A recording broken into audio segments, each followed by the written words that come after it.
Have you told your friends that you see ghosts? Oh, absolutely not. Gina Rodriguez returns in Not Dead Yet. I'm back, baby! Who is up? Oh, she's the obituary writer. And Brad Garrett joins the brilliant ensemble cast. Titan, Maverick, Titan of all Mavericks. These are all words used to describe me. Not Dead Yet. Season premiere. Tonight, 8:30, 7:30 Central on ABC. And stream on Hulu. This episode is brought to you by Pepsi Wild Cherry. Pepsi Wild Cherry is bursting with delicious cherry flavor and a sweet, crisp taste that gives you more to go wild for. Getting wild may look different these days, but whether it's opting for a solo Friday binge watch or a big night out, everyone can indulge in their wild side with Pepsi Wild Cherry. Also available in Zero Sugar. So grab a Pepsi Wild Cherry and get wild.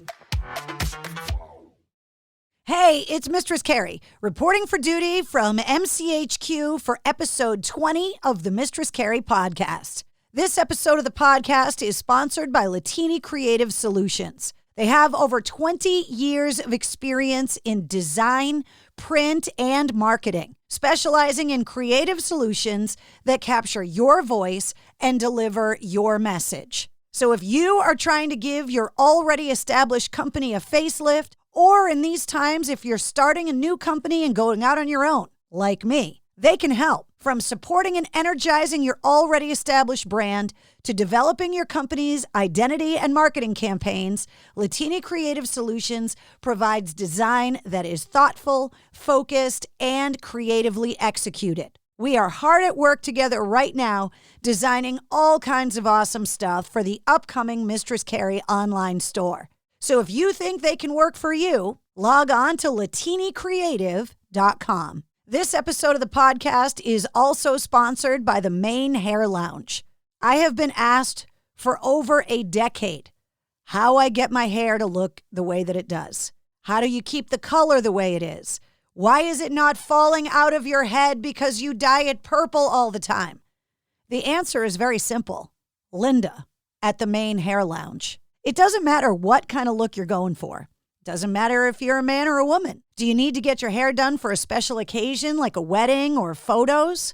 Do you want to experiment with a fun color? Or do you just want to make it look like you got your life together because you never leave the house anymore? Whatever it is, Linda at the Maine Hair Lounge can help. If you want rockin' hair, go see Linda. She's right on Route 9 in Framingham. Or find her online at mainehairlounge.com.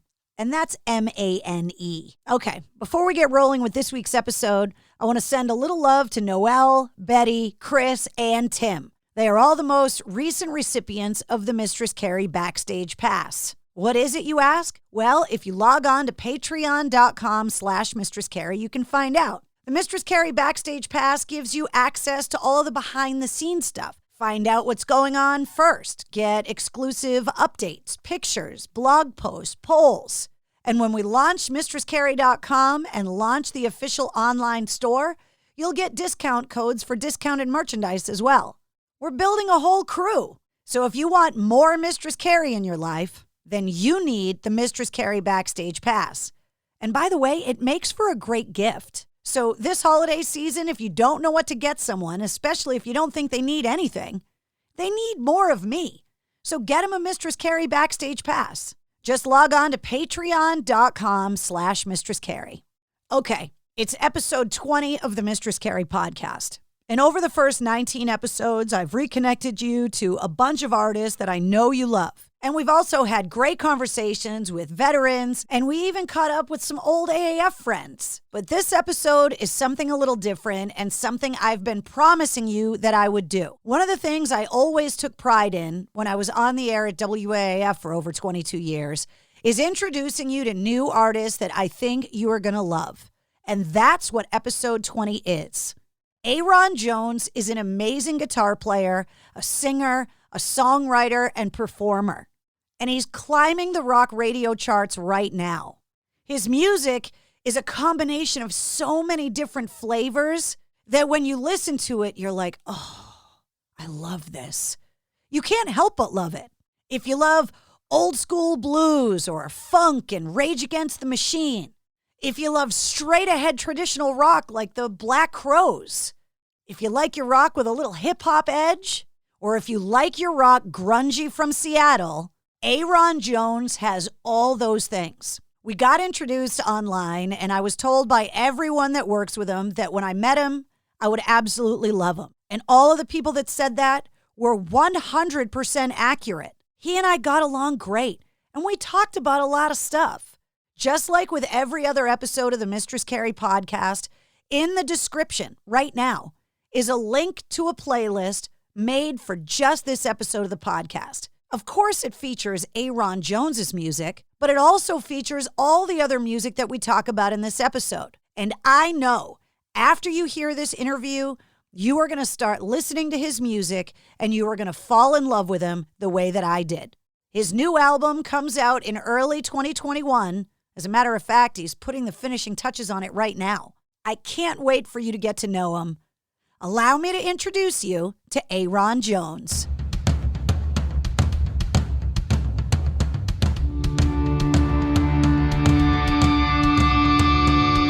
Hey, what's up? This is Sully from Godsmack. Strap on those boots, baby, because you are now in the trenches of the war room with the one and only Mistress Carrie right here on the Mistress Carrie podcast. What's up? This is Joe Rogan, and you're listening to Mistress Carrie. Her hair so lovely, pretty eyes. Hey, this is Brent from Shinedown, and you're listening to Mistress Carrie. Hey, Carrie, go put your bra on, girl. Hey, this is Steven Tyler, and you be listening to the baddest bitch in Boston, Mistress Carrie. What's up? This is Aaron from Stain, and you're listening to Mistress Carrie. Hi, everybody. This is Dave Grohl from the Foo Fighters, and you're listening to the one, the only Mistress Carrie. Hey, this is David from the band Disturbed, and you're listening to the baddest bitch in Boston, Mistress Carrie. This is Marilyn Manson, and you're listening to the baddest bitch in Boston, Mistress Carrie. Hi, this is Flea from the Red Hot Chili Peppers. You're listening to Mistress Carrie. This is Dennis Leary. You are listening to my favorite, Mistress Carrie. Hey, this is Corey from Stone Sour, and you're listening to, you have the privilege of listening to Mistress Carrie. Oh, God. Oh, yeah.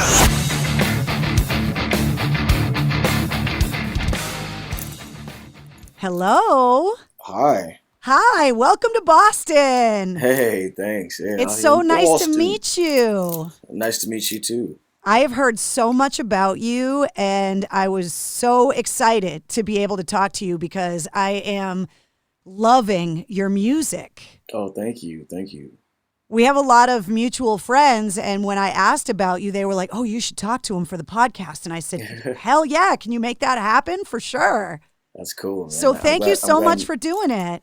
I'm glad I'm in the good graces of folks around, you know. So are you kidding? Of course. Boston is such a huge rock town, and unfortunately earlier this year, we lost the biggest rock station in town, WAF, which is where I used to work.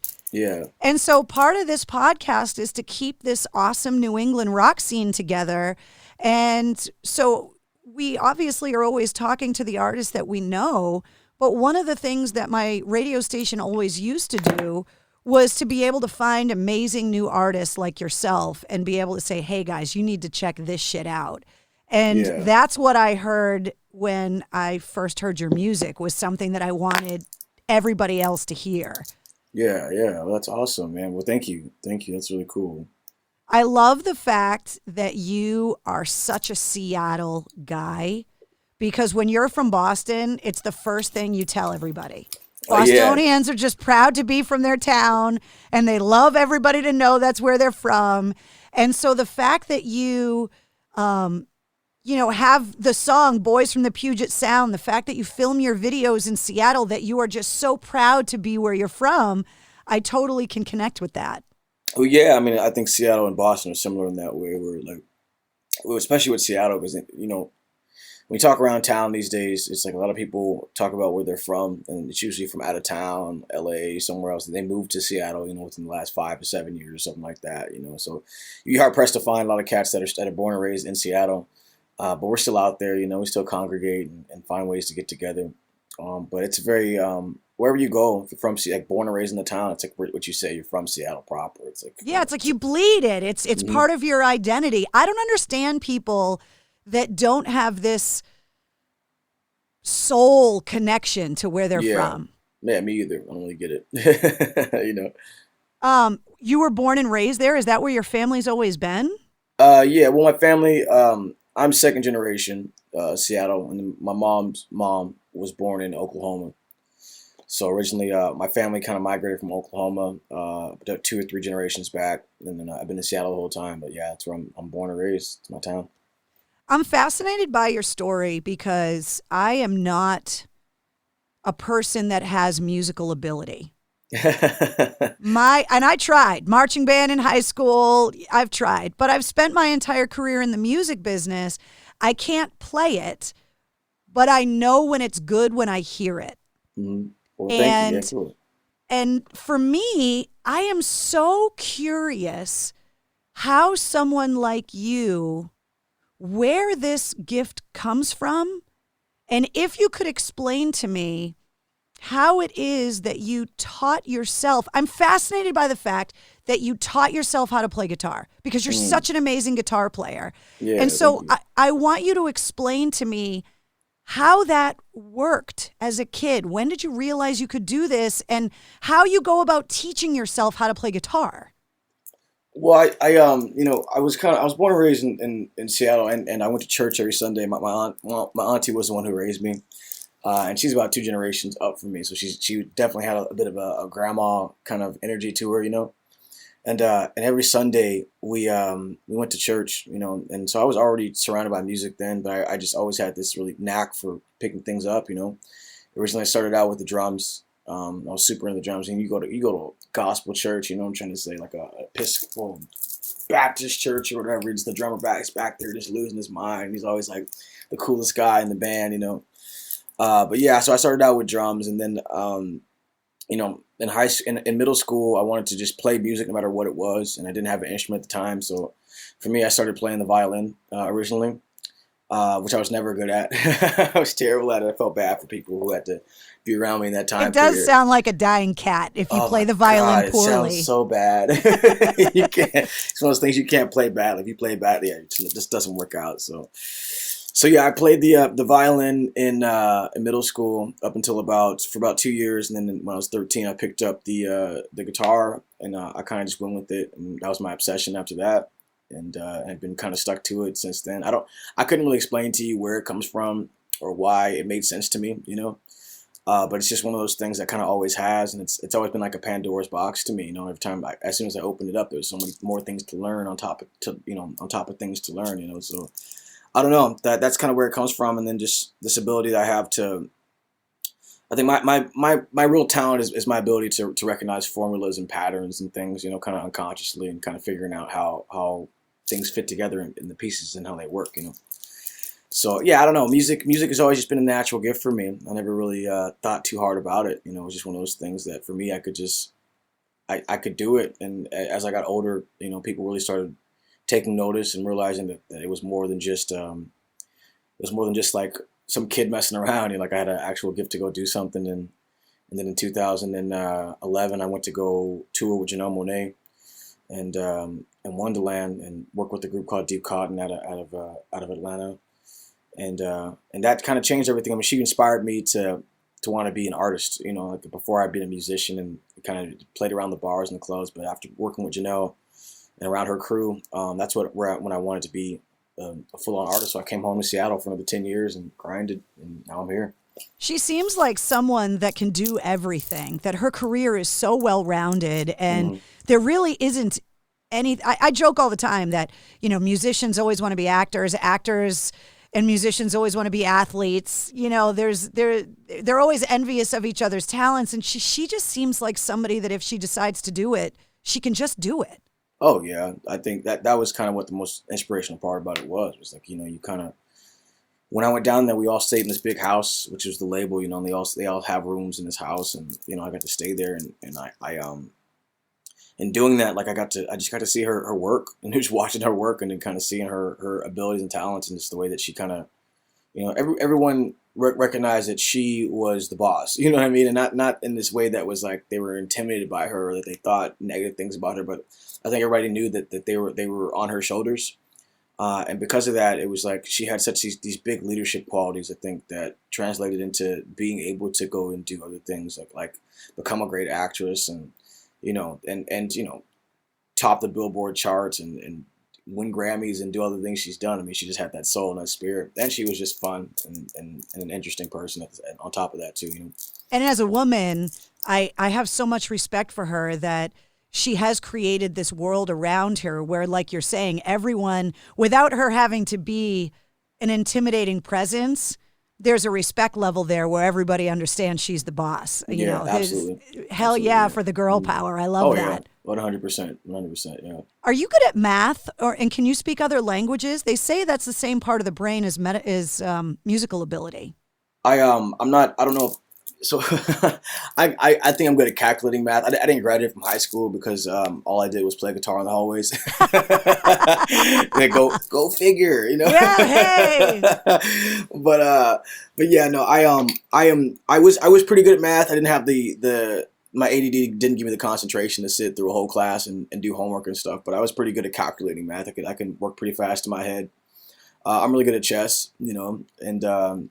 That's all the parts of my brain that don't work right. You have all these. If you and I got squished together, we could be like a superhuman. Super person. Because you have every weakness that I have mastered in spades. It's unbelievable. Thanks. Yeah, I play chess, and in terms of languages, the only language that I'm close to speaking is really Spanish. And with Spanish, I probably understand more than I could speak. And that's just from growing up in America and on the West Coast, so. I can understand a lot of Spanish, but I can't speak it very well, But that's about it for me, yeah. When you sit down with a guitar and you're holding it in your hand and you're just noodling or just kind of playing, I mean, I've watched so many guitar players over the years warm up their fingers and, get ready for a show or just kind of sitting in the studio or whatever. What do you hear? How is it that you interpret the notes? Do you hear notes? Do you see colors from the notes? Like, what is it that your brain recognizes with the notes of the guitar? That's interesting. I never really thought about that. And the reason why I ask is I interviewed someone recently that worked at Zildjian Cymbals. Mm-hmm. And she told me she worked with a drummer that sees notes as colors. And it's a phenomenon. I didn't even know this thing existed. Mm-hmm. And so he described certain cymbal notes and cymbal tones as shades of colors, and that's how his brain recognized musical notes. So I was curious what that process was like for you. I don't think that colors is not. I've heard people describe that. It's been said that Jimi Hendrix could see notes as colors. And I know that there are people like that. I don't know that the same kind of is true for me. When I play notes on a guitar, it's almost like the same. For me, it's like tapped into that same place that just speaks language. You know what I mean? Like the same place that I speak from is the where I play from. And so for me, it's always like trying to find something to say. What I mean by that. Like if somebody laid some chords out, say, they're like, oh, we're gonna play this little A minor progression. We're gonna go A, G to F, or A, F sharp, A, F, G, and within that, it's like my brain kind of figures out what needs to be said or what can be said and what textures to use. I guess that's a better way to describe it. It's more about textures for me, rather than colors. So I kind of interpret things as like what kind of texture would this need? What feel does this need? How does this need to feel? Does it need to feel rough? Does it need to feel smooth? Does it need to feel wavy? Like I imagine these different textures when I play. When you started to teach yourself, you're doing it by ear. Did you also at the same time learn how to read music, and is that something you can do now? Yeah, so funny enough, I learned how to read music and picking up the classical stuff like the violin, So that's where I learned how to read music, and that was where I got my first taste of music theory, And that kind of translated over when I picked up the guitar. But yeah, it's I can read notes, I can write. When I was one of those things when I talk about like recognizing early on that I had this gift was when I was 17. I wrote out this whole orchestration. I wrote a chamber orchestra piece that accompanied me on the guitar when I was like 17 years old. And it took me like a year to write it, but like it was cool. It was like a 5-piece chamber orchestra. I wrote 2 violin pieces, 2 viola pieces. I wrote out a piece for the 2 cellos and one bass piece, and it was all accompanied me while I wrote out, played the guitar and sang out the song. Did you ever record that? Is that somewhere we can hear it? Somewhere lost in the fray, man. It's there somewhere. It's out there somewhere. Yeah, somebody recorded it on video somewhere. But I still have the notations though. Those are still available. You can pick those up still. When you were a kid and you're listening to classical music, what are your friends saying? Were you hanging around with other fellow musicians, or were you kind of a loner where the music and the instruments were kind of your friends? I was hanging out with other people. I'm a very social person, very sociable. I'm a conversationalist. I feel like I can talk about just about anything. So I was hanging out with as many people as possible, partly because my ADD just wanted that, and other part was just because I just liked being around people, Where would the music business be without ADD? I know, like nowhere. Yeah. Wouldn't exist. Yeah, exactly. Yeah. I just think it's fascinating that as a kid, you're teaching yourself how to play the violin and you're kind of surrounded in this musical background. And, where I grew up, football was just such a huge thing that all of the kids in theater and the musicians and stuff, they were kind of cast on their own little side of the school that, they weren't the cool kids. Yeah. Well, see, my school, I went to Roosevelt High School in Seattle, and Roosevelt is actually a nationally accredited drama and acting school. And so I was heavily involved in drama and acting. In fact, if I had been, if I wasn't so obsessed with guitar and maybe was taking like Ritalin or something, I probably could have graduated with thespian honors, because I was actually a really good actor in high school. And that's long gone now. If I tried now, I'd probably be like, boy golly wow, probably mess it up real bad. But that's what I was talking about. When I say I pick up on these little subtle details and things.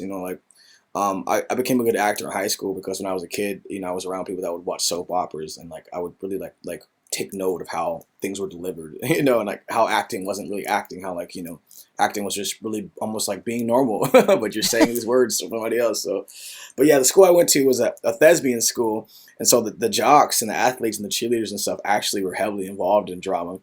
And then, in fact, one of the biggest football players in my school at the time is now he went on to become like this award-winning Broadway actor. So it's like that was part of the.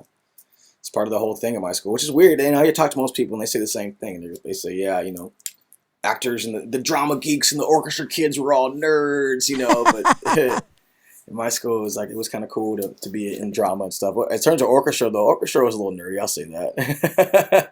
I was definitely in the orchestra kids, but I think I was always received pretty well, Talk about how it is that exposure to a school like that, and obviously what was happening in the Seattle music scene, how that helped to curate your career now and the influence that it had on you.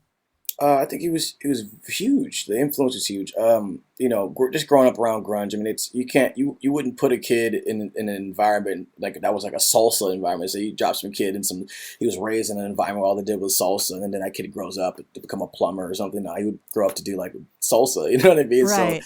So, being around this grunge music, in Seattle at the time was huge influence on the side. All the kids were trying to learn all the new riffs, It Smells Like Teen Spirit and stuff on acoustic guitar and all that, But just having that classical background too. I mean, that kind of that really helped me, especially when it came to recording. When it came to like putting records together and things like just those little subtle things go a long way. Like you listen to Take Me Away. And it's very subtle. I don't think a lot of people noticed it, but coming in off of, going into the instrumental change, that high pitched guitar sound, that's when the orchestra comes in over the top of that, and then on out is it's like this beautiful like arrangement of strings that goes on out. But because we layered it in such a way, it's kind of hard to tell. But that had a huge influence on my sound. And I think that's partly why the music has been, received so well by the populace, is because there are these things that you recognize, say maybe in the pop genre, but they kind of peek their heads a little bit in the rock genre, So Last week on the podcast, I talked to Kevin Martin from Candlebox, who I've known since the very early stages of his career, and he talked about what a strange thing that it was that at that time when Candlebox got signed, he was like, every single one of my friends' bands got a record deal. Mm-hmm. That time in Seattle, it was just the norm that everyone was going to be a musician and in a band, just because the music scene exploded there in a way that it really hadn't, other than, maybe LA and the heavy metal 80s or whatever, that there wasn't this focus so centralized on one place. With that rise, and as music moves on, there's got to come a drop off as well, that all of a sudden the spotlight gets focused elsewhere. Mm. How did that affect the music scene and you as an artist? So the thing that happened with in the 80s and how it all affected me was that I would say with what happened with the grunge movement was it was this huge movement, and all of a sudden all these big record labels from all over the country and the world were coming to Seattle to try to get the new talent, because that was like there's a scene happening, and then when that kind of faded off, so did all the attention, but the music scene remained the same, which was really interesting.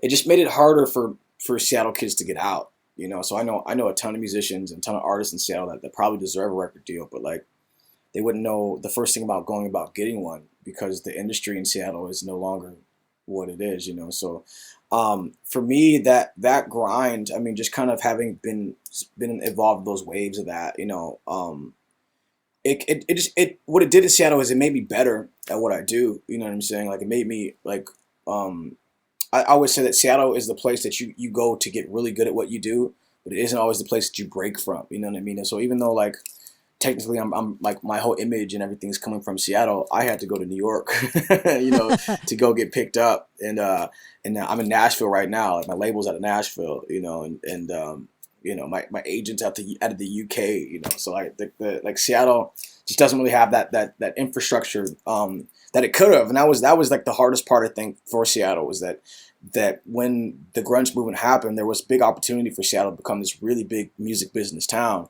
But the labels and things didn't really set up shop there. They just didn't do it, So they came to pick all this talent, and then when it was dried up, or they felt like it was dried up, it all went away, I think it's fascinating that a place like Nashville had this reputation as being this country music mecca. Mm-hmm. And it seems now every time I talk to a rock band, whether it be Seether or Evanescence or you, Three Doors Down that I spoke to recently, like everybody lives in Nashville now. That's become the central place for rock and roll now. Yeah, it's interesting. I'm still pretty new to coming out here. I'm still based in Seattle, but I come out here for work, and when there's some things to be done, and right now I'm on a writing session, and I'll be here for another few days or so, and getting in some writing sessions, trying to put some finishing touches on the record. But yeah, that's kind of been the word. I mean, a lot of cats out here play country. I think that what happens is these cats who play country, especially the guys who play country, are some of the most amazing artists. I'm jamming with this drummer yesterday. I'm like, what do you do? He's like, I'm primarily country. And we get in there, and he's like, one of the heaviest drummers I think I've worked with. And I'm like, what the hell? You play country? He's like, yeah, man. Well, if I can open up, I can open up. And I'm like, please open up. Yeah, don't pigeonhole me into just thinking I'm going to sit back here with a steel guitar and that's all I do. And cross stick, over here, Right. Yeah, so he just kills it, man. And I just think the talent pool in Nashville, very similar to Seattle, but even more so because the industry, I mean, if you live in Nashville, there is an opportunity as an artist for you to grow substantially, to an immense amount. You could be playing a club somewhere and a cat can walk in and change your life, That's just less so the case in Seattle. It's right. Like that may happen to you, but the chances are way slim. Well, it's not just Seattle. There's very few places Boston's not like that. Unfortunately, the rock scene that we were known for a long time really isn't as huge as it used to be. However, the appetite and the passion for rock music, that is still in us. Yeah. Yeah. That gritty kind of working class, something to say. I mean, we love our rock music here, but unfortunately, we don't have the outlets to be able to go and see it live as much as a place like Nashville, which just has countless numbers of bars where you can go see live music anytime you want, like New Orleans. Absolutely. Yeah, Seattle has the same thing. We have a bunch of live music, but we don't have the industry. Right. Tons of live music. You can walk in. I mean, if it hadn't been for this pandemic, it's like you could walk in just about anywhere. And and go find live music and just be dumbfounded. Like I've had friends come in from out of town. And they're like, where are we? Oh, we're just this little bar over here, no big deal. And it's like, these guys have been playing here for the last 10 years, but they're some of the best musicians you've ever heard in your life, you know. And some of those cats have done some session work and things, but the industry just not there. Like Seattle's still a big rock town. There's a lot of really big rock bands, like really hard rock bands in Seattle still to this day. But you know, the scene has changed, and so you know, I'm hoping to make an impact on that. I've been trying to find this interesting little niche where, you know, I can attract all the hard rock heads, but also some of those people who may have forgotten about hard rock. You know, because my vocals are definitely more attuned to R&B and gospel. You know, even with the hard edge, I'm still trying to find this middle ground where we bring it all back together. You know. Well, that's why I gravitated so much to your music when I heard it the first time.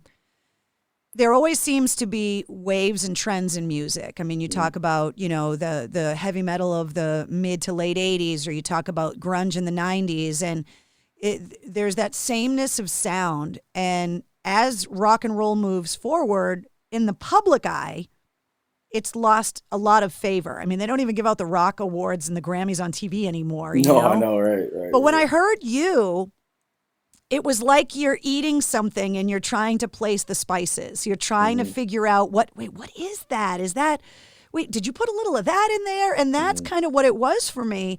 So I really want to talk about all of these different flavors and influences in your music. And I hate to compare one artist to another, but we're on a podcast. And for a lot of people, this may be their first exposure to you. So it's like if you were making this amazing, you know, gumbo or you know, stew or something where you're just kind of throwing everything in the pot, it's like you can't help but make a Hendrix comparison.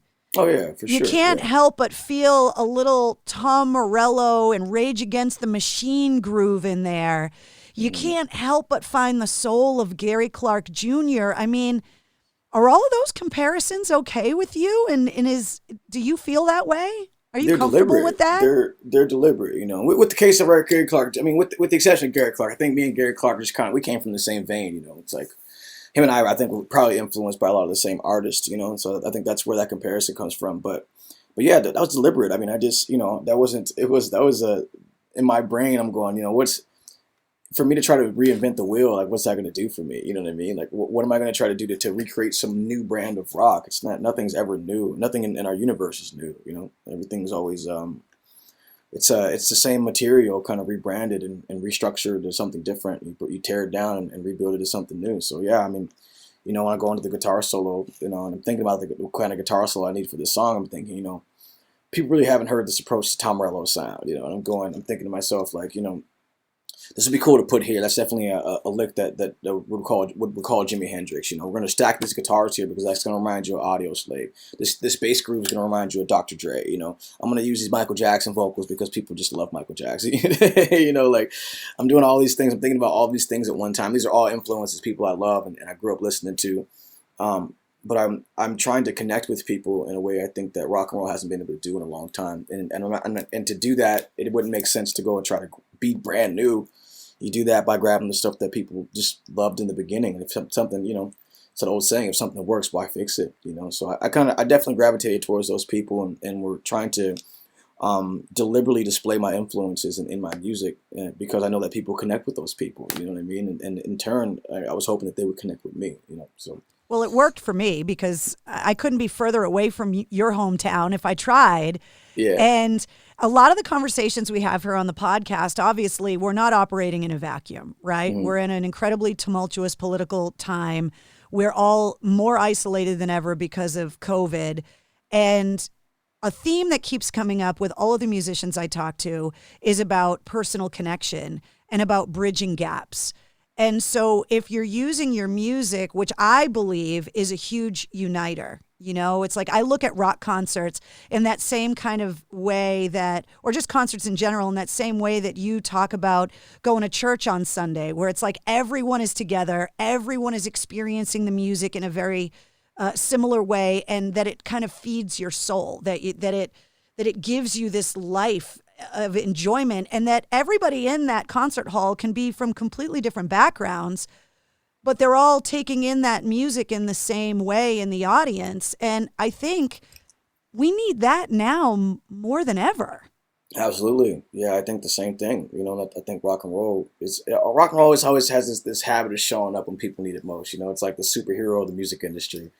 I think right now it's this time. I think we need rock and roll. I think there's a lot of people, and I say that with a grain of salt too, because rock and roll just changes form. Like we're also in this area where hip hop is the new rock. You know what I mean? Which is where like they've literally taken on their influences. I mean, when you talking to a lot of these hip hop cats, or when you like watch some of these interviews, they talk about their influences like David Bowie, or sometimes it'll be Led Zeppelin or Black Sabbath is one of the influences. Marilyn Manson, like these cats are highly influenced by these people. Their interpretation of it though happens to be in the form of hip hop. You know what I mean? And I just kind of think that it's time for hip hop to be the new form again. It's time for hip hop to be the form of expression, or hip hop rock to be the form of expression. In this time period, and that's partly why though. I mean, as a millennial kid myself though, it's like I'm also influenced by these other genres. So in my music, you hear all these different flavors. You're going to hear hip hop. You're going to hear a bit of rock, a little bit of R&B. Sometimes it'll sound a little country and folk. So I'm just trying to bring all these things together in the rock genre because we just need it. We all need it, man. We need that expression. I think one of the people that you're talking about, and he's someone that I am honored to have been able to call a friend for a long time, is Daryl McDaniels from Run DMC. Oh yeah, absolutely, yeah. And he and I have had hours-long conversations, not only on the podcast, but just hanging around together talking about how rock fed into hip-hop and how Run DMC kind of took all those riffs and all of that and turned it into something else. And for, a suburban white girl from Massachusetts to all of a sudden be turned on to this hip-hop music in the 80s, where was that coming from? But he bridged that gap for me. Mm-hmm. And I mean, is there anybody in the world that you've ever met that's more positive and more inspirational than Daryl McDaniels? Seriously. I don't think so. I don't think so, man. Those cats, I had a chance to play with those guys in this really random show in Wauwatosa, like Waukesha, Wauwatosa, Wisconsin, man. And just dumbfounded by those guys, man. It was incredible. Like it was just one of those shows you had to be at because it wasn't a public thing. It was like a private thing. This dude was loaded. It's like, oh yeah, it's hire Run DMC, get a bunch of people to come. And so we're this indie band that if you heard about us at this time, this is like 2015. If you'd heard about us, then you knew, like you had to have us around, but nobody else knew who we were. So we're here and, I'm backstage watching Run DMC on the stage do their thing, man. Just mind blown, mind blown. It just, when I talk to Daryl still to this day, I'm like, the fact that I know you because you were such a huge influence on my upbringing and my love of music, it just blows my mind. And, he and I had a great long conversation a few months ago just about trying to stay positive in these times. Yeah. And he's one of the people that I was referencing when it was talking about how music, is so needed to help bridge some of these divisions in the United States right now. Oh, yeah. That, Run DMC was so influential in building so many bridges because everybody loved Run DMC back in the day. It didn't matter where you came from. It didn't matter what you did. And so we were having these conversations about how it is that we should be turning to the artist right now as a way to unify us again. And I really feel like your music has that ability because of all of those different influences that it's going to bring people into the pool from all over the place. Yeah, that's kind of, that's something I've been recognizing more and more lately. It's just that the different kind of people. Like, yeah, I get people. I'm not a big Trump person myself. I'll be the first person to say it. I'm not a big Trump supporter, but I don't. I would never just draw a line and be like, if you're a Trump supporter, I'm not going to talk to you. That's not my way. I was brought up in a time in America, I think, that where I was taught that even, you're supposed to have love and respect for your fellow Americans, even despite your differences or what they believe in, and also I believe that there's always an opportunity to change somebody's mind, but you don't do that by canceling them out or drawing a line in the sand. You know what I mean? Like, you're not going to change somebody's thought process or give them insight or help them learn, and give them enlightenment if you don't, if you draw a line in the sand and just say, I'm not going to do that. I'm going to be this kind of person. My music's only for these people. I never believed that. And it's just not the kind of person I am, especially having most artists you talk about will say that because when you tour, you see people from, all over the world, man, different walks of life, different belief systems, and they're there to see you because they love. There's something about your music, despite your ideologies. There's something about your music that they're drawn to, and so. But I have been noticing more and more recently that people from different walks of life are really gravitating towards this music. And so therein lies this opportunity now for people to get to know each other and sit at the table and have a conversation as opposed to, behind a computer screen and comment on comments. You know what I mean? So, and which is so funny, by the way. I talk to people about that. I was in this Facebook argument recently. I'm like, so you were commenting on someone's comment about their comment, is what you mean? I've gotten sucked into Facebook arguments, and then after the fact, I feel so bad about myself. Feel dirty. You're just like, why did I do that? That's the exact word. You feel dirty. You're like, I need to go take a bath. Like, why did I lower myself to that standard? And it never makes me feel better. It's like Facebook should be, relegated to like pictures of people's kids. In my case, pictures of my pug, and just, funny memes and keeping in touch with the people that you don't live near so that, you can stay connected. But as soon as you start getting into keyboard warrior, it's so ridiculous. I'm going to change the world. I know you've worked with so many different musicians. Yeah. One of the musicians that I know that you've played with, before I was in radio as a DJ, I was a roadie, and I used to do lights and build stages. And I ran lights for B.B. King, I think, twice. Yeah. And I remember the first time, I think it was maybe at the Newport Jazz Festival or something. And, all of the colors have, like the gel colors had numbers attached to them, brands and numbers. And I remember, he didn't have any kind of lighting plot, really. There wasn't anything specific that he asked for. And he came over and was just like, I'll never forget it. Roscoe 181 is almost that purpley blue color that looks like a black light almost. Yeah. And he came over to me and he just was like, just Roscoe 181, put the lights up and put your feet up, baby. And I'll never forget just lighting the stage with this amazing bluish purple hue and watching B.B. King live. And it had such a profound effect on me. And I can't play the guitar, so I want to talk to you about what it is to be a guitar player and be inspired by somebody like B.B. King, but then to play a show with them. Yeah, I mean, that at the time, I mean, this is 2014. I just dropped my first indie record. This is March of 2014, right? So I dropped an indie record in the end of 2013, November 2013 or so.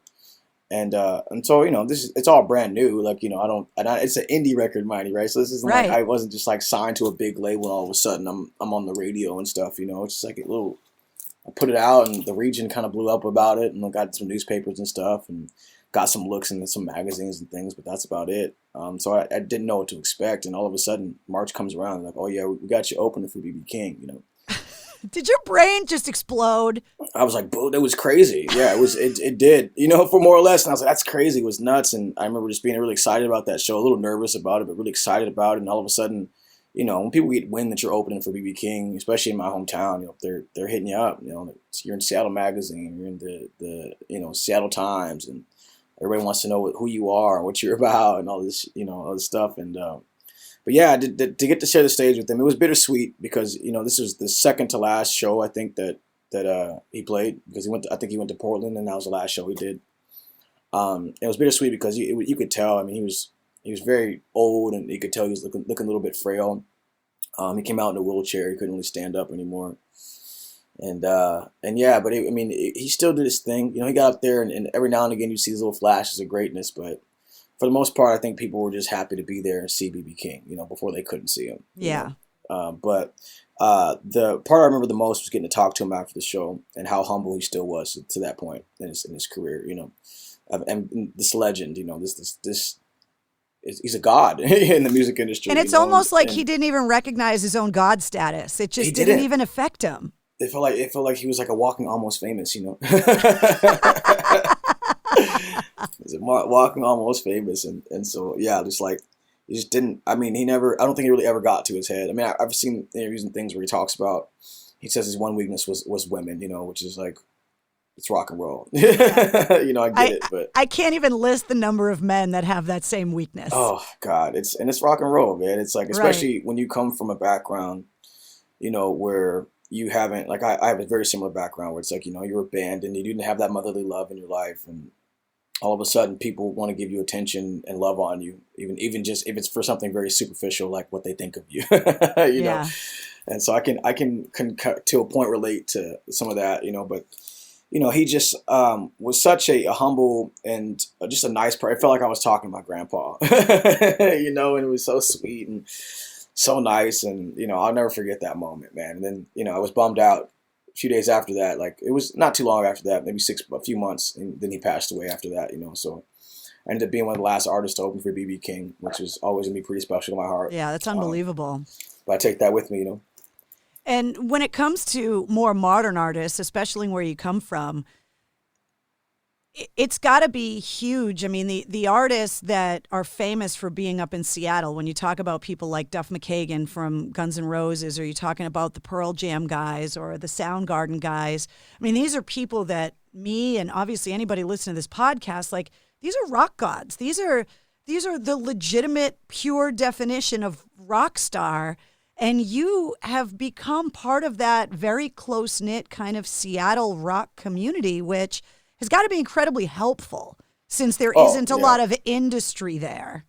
It's super helpful. You know, the Seattle spirit and music is always kind of trying to figure out how to help the rest of your scene come up, you know, and it's been like that since the beginning, and it remains that way. You know, I think a lot of artists that go and make it, because you know how it is in Seattle, man. You grind, trying to make it, and then it's like not till you leave and you did that show in New York, or you were in LA that one time, and all of a sudden now you're getting your break, you know, and then you come back to Seattle like, oh, I figured out what I was doing wrong or what I was doing right, and you come back and you lend a hand to these artists, you know, and so just for an example, like the other day, you know, I was in LA.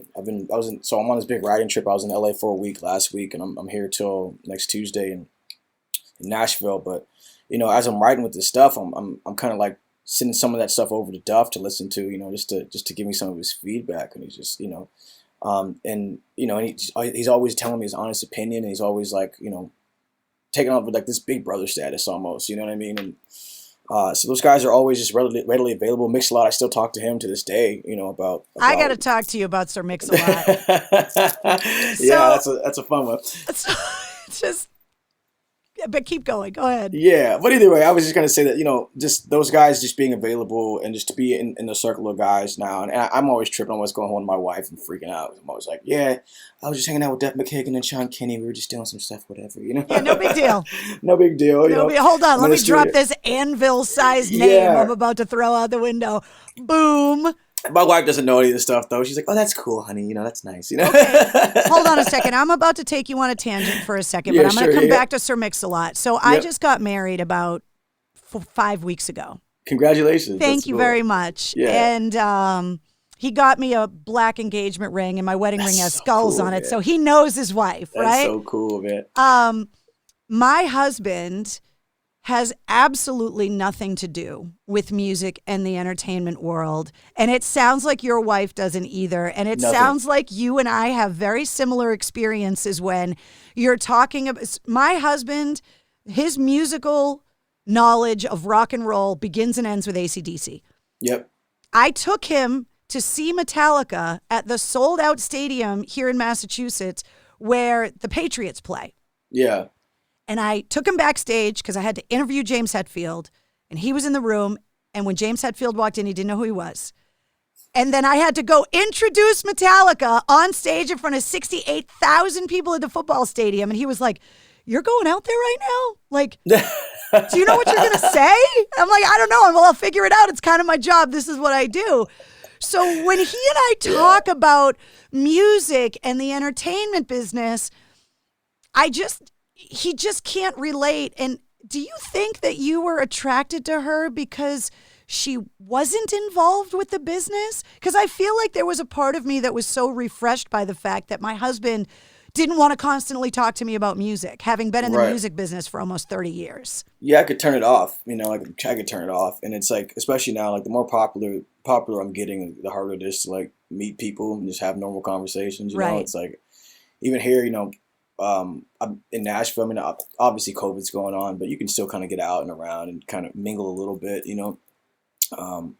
But like how's the conversation supposed to go when it's like, oh, like what do you do? Oh yeah, no, I work over at the post office. Oh yeah, I'm a barista. What do you do? Well, I'm 13 on Billboard Rock. What do you, you know? You know, so now the conversation is completely twisted. You know, there's like this aura around you, and these people they're not going to communicate with you the same way because It's like you don't want to tell people what you do. No, you don't. You kind of don't. You don't. And it's like, and you can lie. Oh, I'm an accountant. You don't look like an accountant. My office is really cool. If you say, you got to be careful now because TikTok, when you tell people you're an accountant, TikTok's making people think that being an accountant is something totally different now. Oh my God. Well, yeah. So like for me though, it's like, I have a friend of mine back home who said, you know, you're never going to meet anybody and not be famous anymore, you know, like that. And that's just true. You know, it's like never going to be that. So like for me, it was always refreshing to have someone at home that didn't want to talk about the music, you know, that was curious. And sometimes it's annoying because sometimes you'd be really pumped about something, you know. And they don't like, get it. They have no idea. You're super excited You're about like, something. I can't believe this, you know. Like I launched a podcast. Yeah. You know, after my radio station got sold. I mean, it's a legendary 50-year rock station here in Boston. And then we wake up one day and it's gone. And I launched this podcast and I'm super excited about it. And all of the musicians and everybody are still being super supportive. He had never even listened to a podcast before. Not one time. And I had to teach. And now that, you know, he's like, I listen to my wife's podcast, obviously, even though she talks about all these musicians and I don't have any idea who they are. But now he's gotten into podcasts because he can find things that interest him in his own life and his own thing. He's a Marine and he's deployed right now. So he's found, you know, podcasts in these things that interest him, whether it be motorcycles or guns or whatever it is. And it's just hilarious that. It is funny, man. I one story in particular I remember very similar to the story you had about about the stadium, but was I got a call to go. This is back in 2018. I got a phone call from my agent, and he was like, "Oh, yo, man, like they want to put you on this Carnegie Hall thing. It'll be like a Led Zeppelin cover night." And I was like, "Oh, who's playing?" You know, it's like Patti Smith is there. It's the Zombies. It's Living Color is there. Joseph Arthur, Jay Mascis. It's like it's a who's crew, who? just yeah, a who's who of rock and roll legendary. P.S. gods, it's Carnegie Hall too, and it's Carnegie Hall, right? And it's Led Zeppelin. I mean, yeah. And I'm freaking out, and I'm like, man. I called my wife. I'm like, dude, they want to play Carnegie Hall. She was like, oh, and I was like, you know what Carnegie Hall is, do you? No. So I'm dying. I'm like, this is the moment. This is like, I was kind of mad at her. Then I got over it, you know. But I tell you what, though, one thing she did remember was when I opened for Guns N' Roses, being a white girl from the suburbs, she definitely knew who those were. And lost her mind. There you go. My God, you're opening for Guns N' Roses! I can't believe it. I'm like, cool, thanks. Okay, I finally built that bridge with my wife. Right, yeah, cool. I'm opening for Guns N' Roses. Yes, sweetie, you know who Guns N' Roses is. That's yes. Good. Well, listen, I'll offer myself up as that surrogate female for you. That if you ever want to talk about music stuff you're excited about, and you get that all too familiar blank stare from your spouse, you can call me, and I will talk shop with you whenever you want. Yeah, it happens, man. It happens, and I'm just like, oh, you have no idea what I'm talking about. She goes, I know what the Grand Ole Opry is. She's in the country, you know, like we're. So is my husband. Yeah, see, we're like polar opposites. He's from Wisconsin, like. Yeah, my wife is from the country. So Washington State's interesting. Being from Washington State is interesting because if you're the closer you are to the coast, you know, the bigger the city is, and you're more into the urban life. You know, you're more inland, and it's like most states, more inland. It's country, right? So she's from inland, like she's from like a country area, and so when we met, like we were just like. I was like, this isn't going to work out. You know, I don't know if this is going to work. We don't talk about the same stuff, you know. Yeah. But it worked out, you know. That contrast, actually, I found that to be one of the greatest gifts of my life because, like, when you can't turn it off, man, you know, like, even when we go to parties and stuff and everybody, like, knows who you are, like, events with her or events with me, and everyone's like, you know, they start treating you a certain way. You don't have, there's no more, that those days, like my friend said, those days before you became who you were, it's like doesn't happen anymore. So people they don't want to talk to you about, you know, what's your favorite kind of dog? What's your color? You know, what are you into? You know, that's like. He and I got fixed up on a blind date, and because he was from out of town, he didn't know who Mistress Carrie was. He just thought, that's nice, though. Carrie with the purple hair, right? No, it was great. It was awesome. We have to get back to Sir Mix-a-Lot because Sure, yeah. the fact when I was researching you, there were a lot of references. I mean, we're talking about people, Duff McKagan, Mike McCready. We start talking about, playing with people like B.B. King. And I get to the name Sir Mix-a-Lot on this list of people that has been influential in your career in a major way. And I'm like, we're still talking about the same My Anaconda Don't Want None Unless You Got Buns, Hun guy, right? That's the same guy? Same guy, yeah. Can you please tell me how this relationship with Sir Mix-a-Lot even came to be? Because I am fascinated by this. Interesting. Yeah, so interesting enough, we were playing. So at this time, this is about 2011, 2012. I just came off of touring with Janelle Monáe, and now I'm trying to figure out what my next big thing is.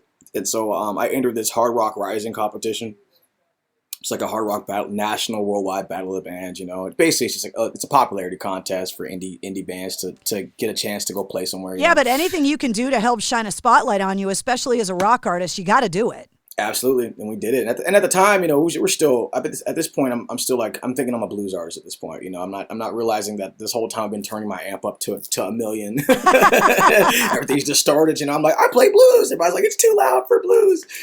And so in doing so, we were trying to get all these votes to go further in the competition. So we're getting trying to acquire all these votes, and so we're playing all over the place. We're getting people to like us on Facebook. All this stuff is happening, and a mutual friend catches wind, or he hips Sir Mix-a-Lot to what's going on, and playing this bar one night, man. We're playing the Rat and the Raven over in the University District in Seattle, which is a dive bar. It's a hole, and there's like 10 people in the audience, and all of a sudden, Sir Mix-a-Lot walks in, and he just listens. He loves it. He loses his mind. He freaks out. Like, man, I love you guys. You guys sound amazing.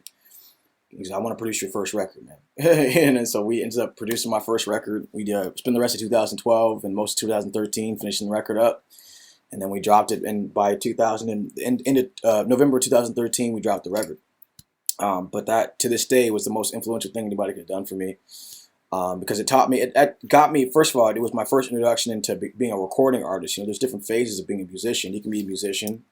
You can be an artist, and you can be a recording artist. There's different ways to kind of do that. And being a musician, you can do at home in your spare time. If you're a working musician, that definition is different too. Yeah, very different, very different. You are relying on what you do to make a living. Those are very different things. And so that was my first introduction to being a recording artist. Though I felt like even at that point I still had some years before I really took on that role. But because of that, it was that's what opened the door for everything for me. I mean, that's what got all these opening slots and, getting on the road and seeing, getting me in front of people for the first time was that first record with Sir Mix-a-Lot. To this day, which is in Seattle today, which is still that is the underground record, man. If you got that record, it's a special thing, man. It's a special thing for me even. Shame on me for not, my assumption, because obviously I know that song. I know every word of that song. My assumption was he was just hanging out at home cashing checks. I didn't know that he was producing records and that he was out working with other artists because you wouldn't hear about that here. So I had no idea. True. It's true, man. It's true. Yeah, he still works around with other artists. I don't know, some of the other artists he's worked with. I'm not sure how far they've gotten or anything like that. I don't really keep track of their careers as much, but. For some reason, we did Caught Lightning, man. It just hit hard, and we had talked about doing another record before now, but I think I met Barrett Martin. And I thought that was a big opportunity for me to really get in that circle of the grunge guys, and that's kind of what happened. On 2017, my second indie record dropped, but Mix-a-Lot was still in my corner. He's still to this day. I called it. I mean, when I got signed, he was one of the first people I called. Talked to him about the deal because we're both signed by Universal or Universal outlets, and that's the guy I called, and he's like a big brother to me. I still to this day, if I'm having trouble or if I'm stuck in a hotel room alone or dealing with some crazy industry stuff, I'll hit him up and be like, look, man, you ever deal with this? He's like, oh, absolutely. It just always helps to know that there are people before you and people that will be after you that are going through some of the same stuff you're going through as an artist because, traveling is lonely, man. It's a hard thing. I mean, when you're a recording artist or you're a touring musician or whatever, man, if you're long hours, long days on the road. I mean, I'll be gone. I will have been gone for 15 days, away from home and family for the first time by myself in these hotel rooms and stuff, it can be a very lonely path because it's the path you chose, So just knowing that people are out there that have been through that and can help you with it. Let's say 10 minutes. Is that gonna work? Cool. But when you, sorry, they're It's checking okay. out me. It's okay. But when you're on the road and you're dealing with these things that are kind of foreign to you, it helps to know that other people have gone through that, so you can call them and just say, hey, and just lean on them, So yeah, I still maintain that good friendship with Mix a Lot and Duff and all those cats because of that, There's a theme in the podcast that comes up a lot with musicians that have parents that were in the military. And it seems like such an opposite kind of thing that you would have a very strict kind of military upbringing and then have kids that are rock stars. Yeah. Because there's a lot of them. It seems to just keep coming up in these conversations I'm having. But one of the similarities is exactly what you're talking about, is this adjustment to constant travel, this adjustment to not being able to lay down permanent roots in a lot of ways, and to having to have an extremely overactive work ethic to get ahead in the industry that you've chosen. And obviously these are the kinds of things that you're talking about. Absolutely, yeah. Like just even for example, on this trip, every single day on this trip, I've not had a single day off. Every day I've woken up on this trip in a different state or a different city, and had to work. And like that's like, when you're tired, you're jet lagged, and you want to take some time to yourself, but that in order for you to get to where you want to be, to see the kind of results you want to see in your life, because that's just what you're driven to do, you're going to have to wake up and fight against all those feelings, that feeling you have of wanting to sleep in, and the feelings you have of being exhausted, and go in there and make magic happen for yourself, because it's what you do. Talk to me about, now that you are on Big Machine, you talk about getting your deal and being on this writing trip. Are you trying to collaborate with other people to work on a new record? Like, what is it that you're working on right now? We're just trying to put some finishing touches on the record. We wanted to get some. I had a bunch of tracks that I when I signed the deal and for this first record, I already had a bunch of tracks out there. I think that we just needed some more flavors in there. What happens when you get kind of caught in your own writing zone is that sometimes things start to look the same, and they feel the same, and you want to add more colors and stuff. And so there's no better way to do that than to work with different writers, So I can't get too detailed about the names I've been working with, but they're really recognizable, heavy hitting names in the industry, and a lot of this stuff I think it's gonna be very surprising. And a lot of this stuff allows for people to really see my range too. Especially as a vocalist, I don't know that people know much about my vocal range just yet, or like even my range as a writer, So I think that this trip has been very helpful to bringing some of that out, and I'm really excited to get to share that with everyone. How is it for you when you work on a song?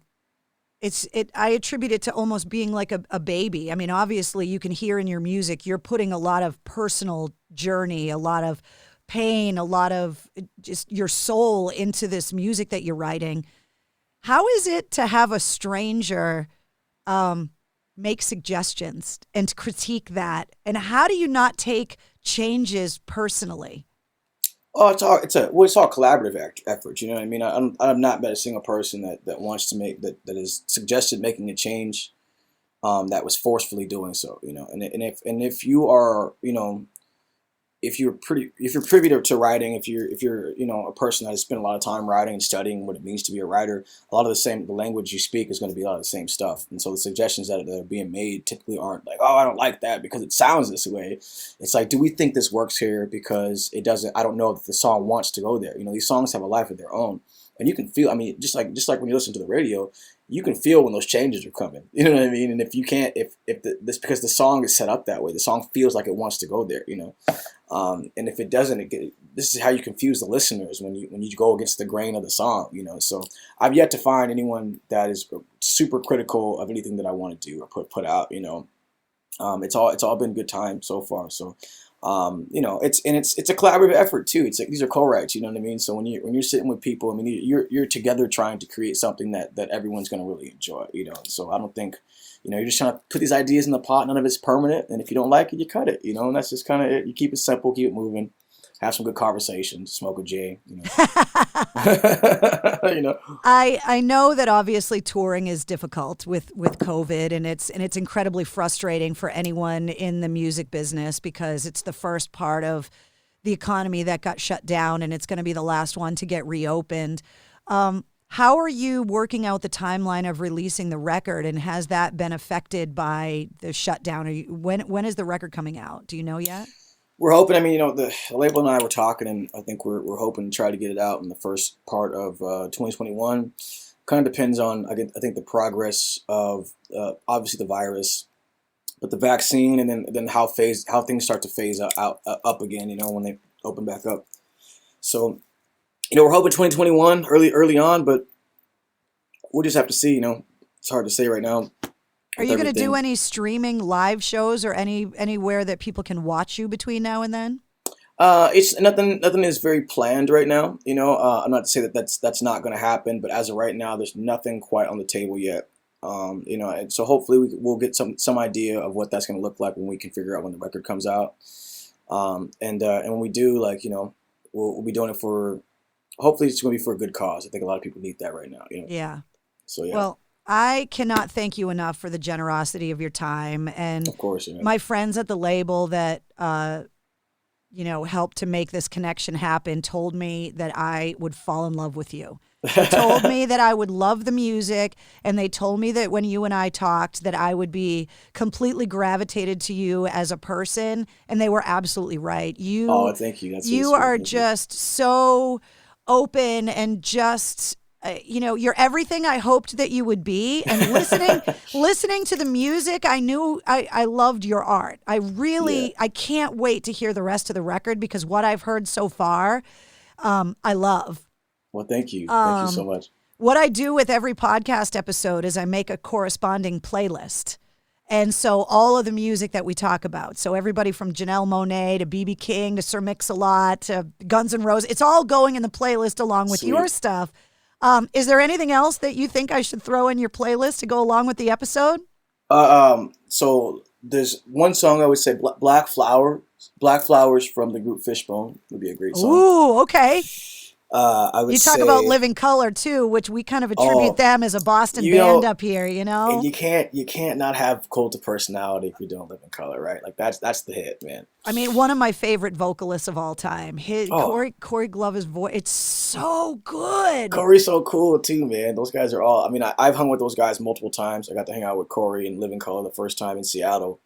And since then, we've maintained a friendship. I talk to Vernon every now and again, and you know, Corey's just an amazing person too, man. Every time I get to get around those guys, I'm always inspired. They're very inspiring people to me. One very inspirational people to me. You know? One more question, because I know you have to go. I would regret not talking to you as a guitar player about the passing of Eddie Van Halen.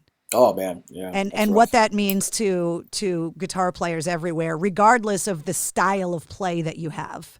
Mm-hmm. Eddie was one of the most influential guitar players in history. Let's be honest. You know what I mean? Like you see these avatars come about every now and again. You know, you saw it in Jimmy. You saw it in Prince. You can see it in Clapton, and see it in you know, cats like Jimmy Page. And he's just right up there with all those guys, man. And he was a modern virtuoso. I mean, people call him what they call him, a Rembrandt. He's like a Mozart. He's one of those people that changes the face of guitar playing for the better, you know. So it was extremely hard, I think, for a lot of artists and guitar players to swallow that he had passed away.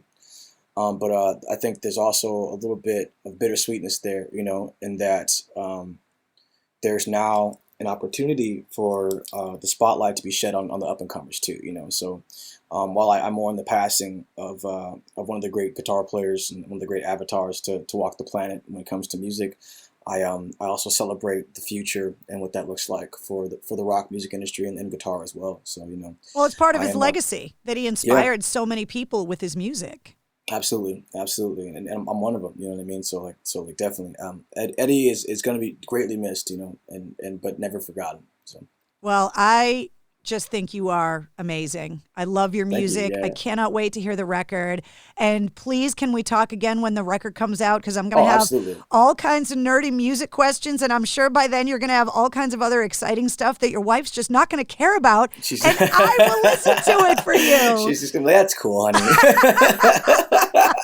Thanks. Thank you so much. It was so nice to meet you, and I cannot wait for you to come to Massachusetts, come to Boston, because I can't wait to meet you in person. Yeah, I can't wait to be back in Boston. It'll be great. It was so great. Thank you so much. With you, Carrie. Have a wonderful rest of your day. Take care. You too. See ya. Bye-bye. All right, there he is. That was Ayron Jones. And I can't wait for you to check out the music that is on the corresponding playlist for episode 20 of the Mistress Carrie podcast, because I think you're really going to love the music that's already out. And I cannot wait to hear the finished product of the new album that is coming out in early 2021.